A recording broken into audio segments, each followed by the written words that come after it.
time for a little Shakespeare in this gallery of talent. Do you think? Yes. Better. But my contribution is not by or about Shakespeare. It's about his wife. I've always wondered about William Shakespeare's wife, Anne Hathaway.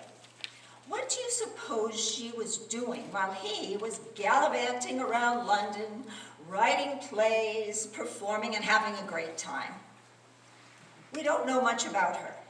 We know she was 8 years older than Will, probably could not read or write, but had a nice middle-class life in Stratford doing woman's work. They had two daughters, Susanna and Judith, and a son whose name, by coincidence, was Hamnet. Hamnet. The little boy died at age 11, a few years before the play Hamlet was written, the play about a father and a son. We can only assume that Shakespeare was saddened by his son's death and began writing very dark and tragic plays about this same time. And what of his wife? How did she feel? And what did she think of this man's poetry, his wildly popular plays? She couldn't read them. What did she think of this man who is considered the greatest writer in the English language, maybe in any language? And here's the big question. How did she really feel about him? I wrote this poem about a dozen years ago, trying to answer those questions. She speaks to him now as he lies dying in his bed at Stratford at age 59.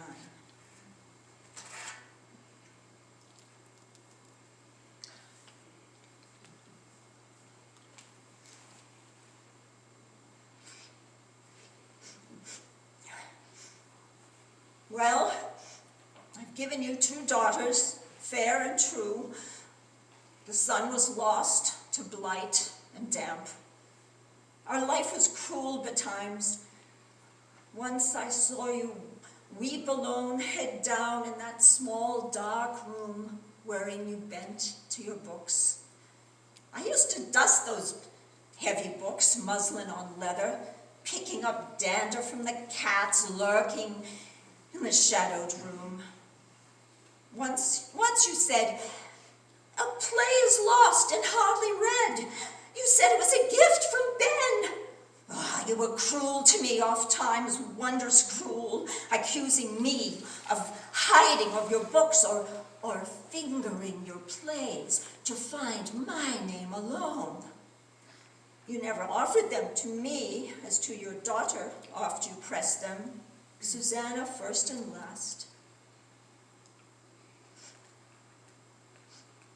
I tried to know you, visit all the rooms you walked through in your head. No room for me, once or twice a window.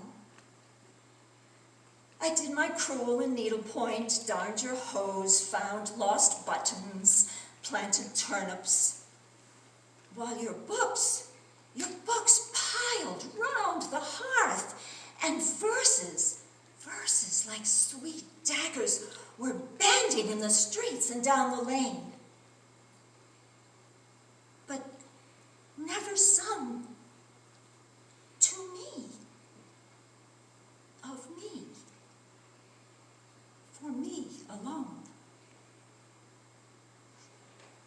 When now I linger in your room and breathe my final words, sans doubt or anger to your head, so cruelly sunk in fever, I know the spirit of your books hovers in the dying air. Is that spirit lost? Ah, Will, beyond this room where your daughters whisper and the world endures heedless of its cruelest loss, alone I know the fearsome heart behind the books. Is that enough? Is it enough to know? No love, no matter large or small, no love is ever lost.